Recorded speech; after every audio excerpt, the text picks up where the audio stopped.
Bonjour à tous et bienvenue sur 5 by 5, votre podcast 100% basket, 100% analyse foirée. Je suis votre hôte Sativa, je suis entouré de l'équipe habituelle, Pop Doc Réa. Bonsoir tout le monde. Bonsoir. Bonsoir. Donc après avoir parlé du play-in de l'Est dans le dernier podcast et aussi des Awards NBA encore un peu avant, on va aborder cette fois le play-in de l'Ouest. Donc on a tourné le play-in en deux, on l'a coupé en deux, contrairement à l'an dernier où on l'avait fait en d'une traite. Mais tout simplement parce que le play-in de l'Ouest était indécis jusqu'au bout, hein, jusqu'au dernier soir, il y avait beaucoup de possibilités. C'est un peu foireux à lire avec toutes les équipes qui tankent et qui nous envoient les plus grands randoms de NBA le dernier jour.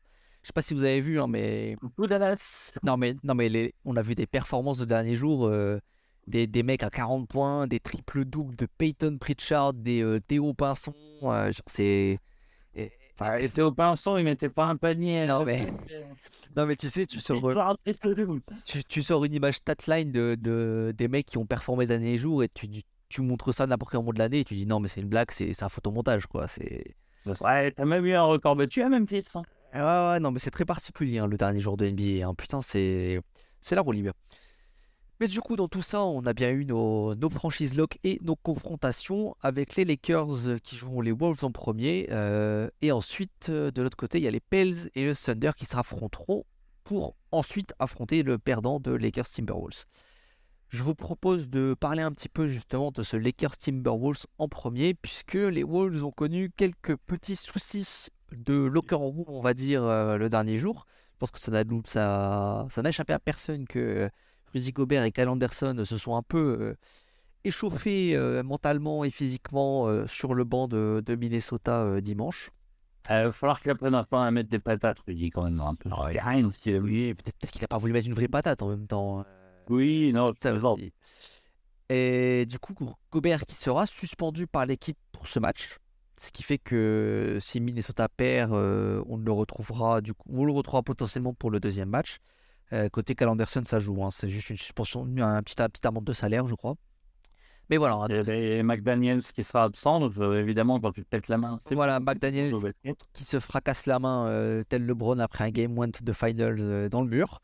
Ce qui fait que indisponible tous les playoffs, hein, se fracturer la main, il n'y a pas de surprise, hein, tu peux pas jouer au Oui, basket. c'est plusieurs mois. Hein. Ouais, non, mais il en a pour toute l'intersaison, hein, clairement, peut-être une petite opération selon comment il l'a pété. Bref, on est bien, on est dans le move très intelligent, hein, on peut le dire. Bref, tout va bien, Minnesota. Ouais, tout va bien Minnesota, c'est génial. Côté Lakers, je crois qu'il n'y a pas grand-chose à signaler, hein. Ils ont bien fini la saison, ils avaient quand même très mal commencé. C'est une bonne équipe, c'est quand même une bonne équipe, hein. Il y a un duo un peu monstrueux à la tête. Euh, Concrètement, est-ce que vous avez peur pour ces Lakers dans ce premier match? Qu'est-ce qui vous ferait vraiment que les Lakers n'accrocheraient pas le 7e seed du coup avec cette victoire contre les Wolves quand on voit l'état calamiteux du Minnesota, quoi? J'ai envie de te dire, qu'est-ce qui pourrait leur arriver, c'est qu'ils aient de nouveau une panne d'adresse comme ils avaient en début de saison. Maintenant, on va pas se mentir, le roster du début de saison n'a rien à voir avec le roster actuel. On croirait le mercato de Chelsea. Voilà, ils partaient très très loin. Maintenant, la saison leur a fait 90 matchs et pas 82. Ils sont en play-off. Hein. Donc, à part une catastrophe industrielle avec LeBron à 20%, Anthony Davis qui se fait la cheville et je ne sais quoi encore. Pour moi, ça fait pas l'ombre d'un doute. Les Lakers vont démonter les Timberwolves. Moi, je serais pas aussi catégorique parce que je pense que la configuration sans Gobert et sans McDaniels, elle est pas si défavorable à Minnesota que ça. Enfin, je ne suis pas à dire qu'ils sont favoris, ils sont bien entendu, ils ne le sont pas, bien entendu, les Lakers le sont. Mais dans cette configuration, en gros, il reste que des joueurs, d'autant plus avec l'absence de Naz Reid aussi, que des joueurs vraiment capables de shooter. Et Edward autour de tout ça, qui est un énorme slasher. Et voilà, Ouais. étant donné Il que va c'est faire les des Lakers. stops. Ok, mais en même temps, comme tu l'as dit, l'adresse des Lakers, même si elle est en hausse, elle est fluctuante. Tandis que celle des Wolves, par contre, c'est une des équipes qui shoot le mieux de la ligue à 3 points. Depuis le All-Star Break, en fait, ils trônent à la seconde place. Et ceci avec Gobert, avec McDaniels. Là, il n'y a plus que des shooters sur le terrain. Les Lakers sont une équipe qui autorise beaucoup de 3 points.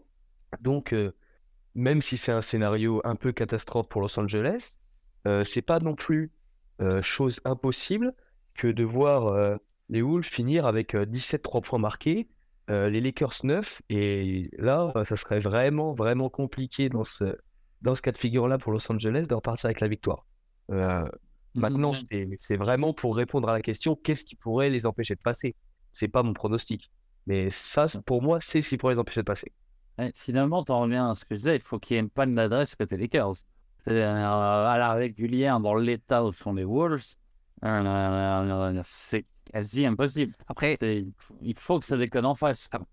ouais, après, est-ce qu'on peut parler de panne d'adresse quand on est sur une adresse déjà globalement pas bonne? C'est ça aussi. C'est ça, ils ont aucun shooter. Avec que Dilo qui Et Beasley. est arrivé. Et Ça reste- moi, ça a toujours été quelqu'un de très streaky. T'as Beasley- quand même Beasley aussi. un gros mieux depuis qu'ils ont changé quasiment tout le roster en dehors des stars. T'as un gros mieux, mais c'est pas un roster qui a beaucoup joué ensemble, hein, au final. Parce que là, ils arrivent certes tous en bonne santé, mais il y a eu des matchs ratés par Dilo, quand même pas mal depuis son trade, hein, il a loupé pas mal de matchs. Et LeBron a loupé par-ci par-là aussi. Je sais pas combien de matchs ils ont tous ensemble, mais c'est pas énormément au final, hein. Pas énormément. Ouais, mais Ah, je te retourne ma question. Les Wolves, dans le line-up qui vont aligner sur leur match de play-in, je sais pas jouer combien de matchs. après, justement, moi après, je pense que autant ne pas avoir Gobert, c'est un moins, mais c'est jouable encore. Moi, je trouve que McDaniels en moins, par contre, ça va faire mal. Là par contre, McDaniels en moins sur la défense des Wings. Fait offensivement, il stretch bien et tout. Oui, il rentre ses tirs aussi. Ouais, il rentre ses tirs. Je veux dire, là, en gros, je suppose que tu startes Prince et Slow-Mo en 4, avec Towns en 5. Bon, je sais pas comment t'arrêtes l'attaque adverse. Même s'il y a une panne d'adresse, ce qui est possible. AD LeBron dans la raquette, stoppé par Slow-Mo qui porte bien son nom et Towns qui n'est pas un rim protecteur élite. Ah, Faut le dire, oui. moi j'avoue que ça me fait un peu grincer des dents et Ouais. je vois un scénario où Towns se fait fall trouble et c'est fini au bout de la mi-temps, quoi. On en revient à ce que je disais à Pop. C'est le problème pour ce match-là, c'est qui va défendre. Ah, c'est compliqué là. Ah, c'est compliqué. Oui, mais en même temps, je veux dire, oui, la question, elle n'est pas sur les Lakers marqueront 120 points. Ça, c'est assez évident. Mais le seul truc qui peut leur faire défaut, c'est s'il y a, comme j'ai dit, 17 à 23 points et que tu en prends 130. Après, c'est un scénario assez peu probable, mais on est quand même pour que le scénario favorable Minnesota se mette en place, il faut que une des meilleures équipes de la ligue à 3 points mette ses tirs face à une des tirs qui en concède le plus, en volume, je veux dire, hein, pas en Ah. efficacité. Donc c'est pas non plus ridicule comme probabilité. Non, c'est possible, mais ça va se jouer sur Anthony Edwards, quoi. Là, ça va clairement se jouer sur Anthony Edwards, je pense. Ouais, et sur les tirs de Nick Alexander-Walker, de Towns, Ouais, Conley, hein. si une soirée à 50%, si une soirée à 50%, c'est assez insoluble quand même. Cette équation de Edwards qui drive, 5 out et du tir en kick-out. Non, mais il y a des possibilités, surtout que cette équipe des Lakers, même là dans les derniers matchs, elle n'a pas été impériale contre ce qui restait du Utah, là, même les Suns, là, je crois, le dernier match. Ils se font peur, hein, quand même, hein. J'ai l'impression qu'ils sont pas capables de terminer un match au bout de 3 quarts temps, quoi. Les mecs se font peur jusqu'au bout. Après, pour le coup, même s'ils en concèdent beaucoup, comme je l'ai dit, ils ont une réussite concédée, on va dire. Je suis pas certain que ce soit le terme, mais qui est assez lambda, voire même un peu au-dessus de la moyenne, hein. C'est Si. pas une mauvaise équipe sur la défense, sur un 3 points, hein, c'est pas ce que je dis, hein. Oui, puis c'est même de toute façon globalement une top défense, hein. Donc déjà à partir de là, depuis le All-Star Break, c'est une top défense. Ouais. C'est Mais top. sauf erreur, c'est la meilleure défense depuis la deadline, hein. Je crois que ouais, ça doit être ça doit pas jouer à gros, mais ça doit être top 3, top 5 maximum. Ouais, c'est une top défense. Et c'est surtout une Et puis défense. globalement, la meilleure équipe de l'Ouest depuis la deadline. c'est surtout une défense qui ne fait pas beaucoup de fautes. Et ça compte, ça joue. C'est-à-dire que tu gardes toujours tes meilleurs joueurs sur le terrain. C'est une défense qui fait pas beaucoup de fautes et en plus une attaque qui obtient beaucoup de fautes. Alors après en playoff, l'arbitrage toujours un peu différent, un peu moins gentil. Ouais. Mais voilà, on avait vu passer le différentiel, blablabla, les Lakers. C'est pas la ligue qui favorise les Lakers, hein, c'est une combinaison de joueurs et d'intelligence de jeu qui font que les mecs en vérité défendent très bien et ça date d'avant. Voilà, c'est pas la ligue qui favorise les Lakers, hein. Mais c'est pas une mauvaise équipe, clairement. Je pense que dans l'Ouest, pardon, on en reparlera après quand il y aura les previews et tout, mais bien malin celui qui trouvera l'équipe qui sortira de l'Ouest, hein. Ouais. Je vous propose d'enchaîner avec la deuxième confrontation qui est très intéressante, je trouve, et plus indécise, entre les les Pélicans, qui ont terminé comme avec un bilan positif, et je crois 9ème comme l'an dernier d'ailleurs avec le play-in, hein, il me semble que c'était exactement leur position, et le Thunder qui retrouve la post-season après 2 années, je crois seulement l'avoir loupé, hein, c'est pas un gros tanking, mais voilà, qui a bilan légèrement négatif, mais 40 victoires à l'arrivée, 10ème place, portée évidemment par Shai Gilgeous-Alexander, peut-être futur MIP, mais en tout cas star déjà de cette ligue. Niveau absence notable, évidemment, Zion qui n'est pas du tout prêt de revenir apparemment, hein. Je pense que playoff, même s'il passe le play-in, pour moi, on ne le reverra pas, hein. C'est fini. Il ne faut que repousser la date et dire que ça se passe pas bien, donc je pense qu'il faut arrêter d'y croire.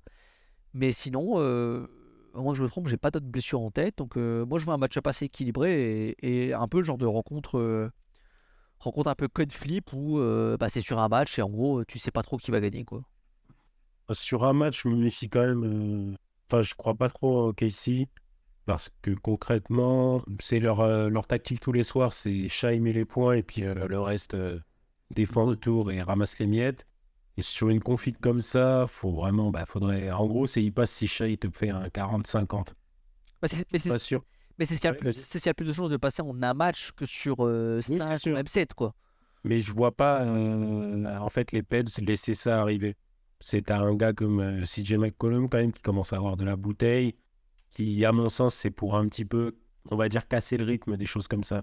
Après, Alvarado, je sais pas s'il est déjà de retour, qui a un bon profil pour embêter Shai. J'ai vu un tweet passer, je veux pas dire de bêtises, mais je crois qu'il est absent une semaine encore. Je vais vérifier. Ok, mais dans tous les cas, même. Le retour peut être précipité. Ouais, mais après, même. Oui, il va rater une semaine, je confirme encore, donc il sera pas là. C'est hyper long, hyper chiant quand t'es en face et tu te dis c'est du Herbert Jones, du Trey Murphy, et moi je te les fous sur Shai sans problème mais ça le fait trop chier, quoi. Moi, pour le coup, j'ai un peu de mal à voir la défense de New Orleans contenir le jeu très très rapide d'Oklahoma. Je pense que typiquement, Valanciunas, il restera sur le terrain peu de temps, hein. Je pense qu'il jouera 20 minutes parce que dans cette configuration un peu small ball d'OKC, dans cette configuration avec du jeu très rapide, euh, en fait, c'est pas sûr que c'est ce qui scie le mieux aux Pelicans, qui sont une équipe qui aime bien jouer demi-terrain, avec des joueurs d'expérience, avec McCollum, Valanciunas, Ingram qui commence à être un joueur d'expérience dans la ligue. Et en fait, c'est un peu une opposition de style là aussi entre des Pelicans un peu plus matures, disons, même si il y a peu de joueurs finalement qui ont une expérience réelle des joutes de playoff à haut niveau, et une équipe d'OKC pour qui c'est tout nouveau, mais avec, je trouve, plus d'armes différentes au scoring, une seule principale, alors que les Pels en ont 2 voire 3 avec Valanciunas, c'est vrai, mais plus d'armes ensuite qui peuvent mettre 15 points. Je pense qu'il y a tous les joueurs globalement du roster d'OKC peuvent apporter au scoring, et combien de fois on a vu un role player assez lambda, un 7e, 8e, 9e joueur d'OKC cette année, envoyer 25 dans une victoire où ils mettent 140 points. Et ben, je pense que c'est pas impossible que ce scénario soit celui qu'on puisse voir dans cette confrontation. Voilà, c'est un sentiment. J'ai du mal à voir les Pels contenir OKC si ça commence à courir. Après, Valanciunas, s'il tient pas la distance, je pense qu'avec tout cas, que Larry Nance, t'as un bon profil justement pour Ouais, ça s'intègre très bien pour moi. montrer un peu cette rapidité. Je pense que Larry Nance en 5, c'est assez costaud. Et le truc, c'est que autant OKC, je crois, ils sont un peu average défense-attaque. Les Pels ont une bonne défense installée, hein. Et ils ont des gars trop longs, en fait. Les Pels, et oui, c'est logique. Attends, déjà, t'as Herb Jones qui est grotesque en défense, forcément. Mais James Murphy. Herb Jones, il est vraiment c'est costaud. cool. Herb Jones, c'est les fautes le problème, malheureusement. Mais ouais, t'as une grosse défense et c'est l'attaque, en fait, qui tombe pas très, très, très bien aux Pels. Et moi, j'avoue que quand tu parlais de 7ème Mitchell, je me suis dit, mais c'est vrai que déjà, Alvarado, il va manquer pour ça aux Pels parce que c'est typiquement quand on parle de lambda qui met 30 points un soir. Ouais, en ce moment, je pense beaucoup à Alvarado parce que c'est vraiment ce qu'il a fait plusieurs fois dans la saison, hein, faire des matchs à 30 points là comme ça. Mais peut-être Josh Richardson aussi, hein, qui a fait des beaux matchs aux Pels de son côté, hein. Devonte Graham peut-être, hein, un soir où il réapprend à shooter. Je sais pas. Je trouve que c'est Après, il faut quand même prendre en compte pas le match-up, la forme récente. C'est-à-dire que certes, le teneur essaie d'aller en playoff, hein, c'est pas de souci. Mais il a réussi, enfin, à aller au play-in et a réussi à aller au play-in. Mais je trouve ils sont sur un 4-6, là où les Pels sont sur un 7-3. Donc, ouais, Graham, il fait du bien en ce moment, hein. donc est-ce que c'est juste le calendrier? J'y crois pas. Je pense que le Thunder, qui est déjà 20 longtemps qu'il est de fait, c'est une belle récompense. Mais, comment dire? Ils arrivent un peu, tu vois, un petit peu en bout de course, un petit peu là où les Pels ont encore le pied au plancher. Ouais, mais en fait, je trouve que la question de Valanciunas, donc ça répond en même temps à ce que disait Sativa et Doc, hein, sur le fait qu'il puisse être remplacé par Larry Nance.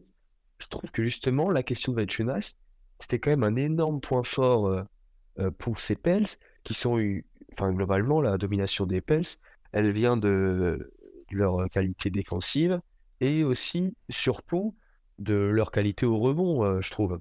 Ouais.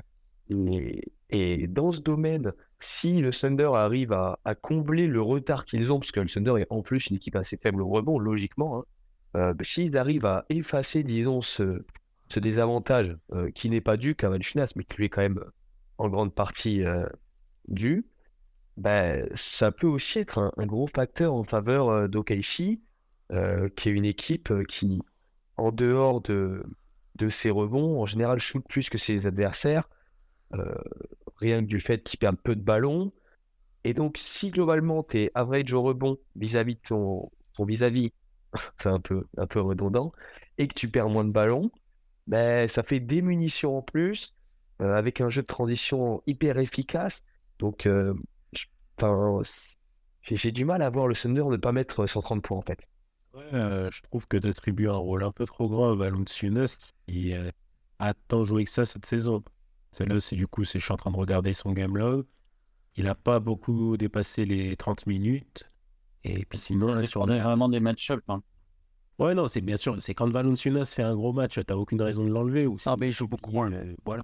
Mais c'est un joueur à 25 minutes, donc c'est déjà un joueur qui prend la moitié des minutes au poste 5.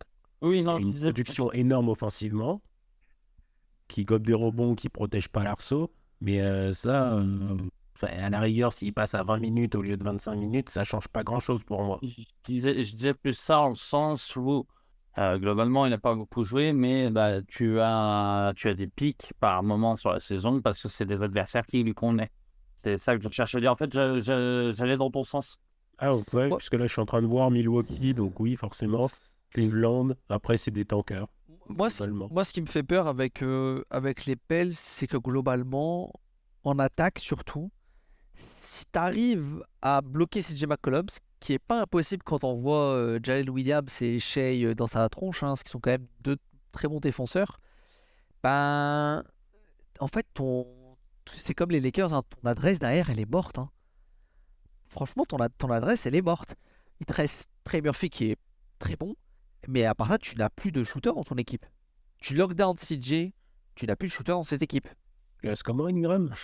Non, mais Ingram est pas mauvais, mais Ingram, il prend 4 tirs par match, quoi, 3 points. Ouais, non, après, oui, c'est pas. Il est Mais pas- personne n'a, en fait, personne n'a de volume de toute façon, à part Non, c'est pas. Murphy. J'ai pas leur stat, mais ça doit pas être une. Alvarado, dans les il- derniers à 3 points de la ligue. Hein. Alvarado, il aime bien faire la gâchette, mais il est pas là. Richardson aussi, mais bon, quel sera le rôle de Richardson dans ce genre de match? Et en fait, après, bah, t'es vite sur l'adresse et le peu de volume de Ingram, de Marshall, Herbert Jones, des mecs qui prennent pas beaucoup de 3 points. Et en fait, voilà, tu as Murphy qui ne connaît pas les playoffs, qui peut peut-être succomber à la pression, hein, c'est pas impossible. Et tu as CJ McCollum avec qui, en face, tu peux envoyer quand même, et je pense que j'aime pas citer Lou Dort, mais tu peux envoyer des top défenseurs en guards quand même sur lui. Donc, il y a. De toute façon, je reste d'avis, pour moi, c'est un 50-50, hein, c'est trop difficile sur un match. Mais tu as des clés, je suis d'accord quand même que tu as des clés pour OKC pour faire chier les Pels en attaque. Et inversement, pas sûr que les Pels arrivent forcément à stopper OKC et surtout Shea, quoi. Qui pour le coup est juste trop fort, surtout avec sa pénétration, parce qu'il est très fort en pénétration et en changement de rythme dans la raquette. Ah là, en fait, t'es obligé d'avoir un gros match d'Herbert Jones tout en évitant les fautes, ce qui n'a jamais été son fort jusque-là, puisque je crois il chope un rythme de faute hallucinant, hein. On est sur 3 fautes et demie, je crois, sur la 25-26 minutes de temps de jeu, hein. Après, on évoque toutes ces considérations un peu tactiques, mais globalement, sur un match, OKC, ça reste une équipe qui ne fait pas de passes. Donc, on revient assez facilement sur un argument un peu simple, mais si Shai fait un gros match, comme ça a été dit au début par Doc ou Réa, il me semble, si Shai fait un gros match, c'est a priori victoire de Casey. Et si en termes d'adresse, il est un peu en dedans, si Herbert Jones fait un bon job enfin, ça viendra plutôt de l'aide de New Orleans, a priori, le fait de gêner ou non Shai, mais globalement, on reste assez dépendant dans l'expectation du résultat de ce match de l'adresse de Shai, hein. Je vais renverser un peu, entre guillemets, le débat. Je pense que tout le monde fait passer les Lakers, hein, sur ce premier match contre les Wolves. Est-ce que vous voyez une possibilité aussi, là, encore une fois, pour les Wolves? Est-ce que les Wolves sont pas non plus dans. Sachant qu'ils récupèrent Gobert, est-ce que vraiment on n'est pas encore sur des matchs difficiles à analyser, que ce soit les Pels ou le Thunder? Sachant que euh, Wolves Thunder, ça ferait un peu Pels Thunder, parce que je pense que les Wolves et les Pels sont pas si différents que ça, en tout cas en termes de construction d'équipe, avec à l'intérieur pas hyper mobile en pivot et des guards assez dynamiques sur les extérieurs. Je sais pas comment vous voyez les choses. Est-ce que voilà. Pour moi, c'est les Wolves, si tu compares aux Pels, les Pels, je ne vais pas prendre Zion parce que de toute façon, il ne sera pas là. Timberwolves, c'est un petit cran dessus des Pels sur le papier parce que ils ont 48 Towns là où Zion est blessé chez les Pels. Le truc, c'est que donc Pels et Sanders sont à peu près au même niveau. C'est pour ça que je disais, moi, je vais jouer par rapport aux séries récentes, on va dire. En temps normal, je dirais, les Wolves sont un peu au-dessus. Donc, que ce soit Pels ou Sanders, ça passe. Le problème, c'est, certes, ils récupèrent Rudy, mais quel sera l'état d'esprit? Est-ce qu'ils vont être contents de ce qu'ils vont, enfin, pas contents, mais est-ce qu'ils vont se serrer les coudes et se dire, il faut qu'on aille en playoff, tant pis si on s'engueule machin, soyons sérieux, mettons tout ce qu'on a sur le terrain. Moi, McDaniels, qui veut avec sa main, c'est dur, hein, comme on disait. Ou est-ce que ça va avoir laissé des traces et donc on va avoir côté Timberwolves une équipe en pleine déliquescence mentale qui va se faire éclater, qui se ferait éclater par la première équipe venue presque. Moi, je pense qu'on en fait un peu trop de ce qui s'est passé, hein. Moi, je pense pas. Je ne sais pas. Ah ouais? En fait, je comprends pas pourquoi. En fait, pour moi, c'est justement c'est le FO. On aurait jamais dû suspendre Gobert. Ah oui, ça, je suis Et d'accord. là, en faisant ça, c'est soit il gagne face aux Lakers, et du coup, quand Gobert revient dans le groupe, C'est la merde. le reste du groupe est en mode on n'a pas besoin de toi pour gagner. Ouais, Et s'ils perdent, c'est Gobert, il arrive, parce qu'on sait que c'est une bonne tête de con. C'est le gars, hein, Le sauveur. on a besoin de moi. Et par rapport à ça, ouais, Non, ils se sont mis dans une merde en le suspendant. ça, C'est c'est. maintenant le fait de l'avoir suspendu que de l'avoir suspendu que lui. Ouais, moi, Non, il fallait juste pas le suspendre. Et Moi, puis, franchement, c'est mal géré, ça, clairement. Ouais. si tu gagnais face aux Lakers, du coup, tu créais un effet de groupe derrière. Mais sauf que là, ils sont mis. Mais Mais la situation en tant que telle, ce qui s'est passé, moi, je trouve que ça a été. Enfin, les gens font comme si c'était super grave, alors qu'il n'y a rien de scandaleux. Ouais, il n'y a rien eu. Il n'y a rien. Genre, c'est juste deux mecs, deux compétiteurs sur le banc.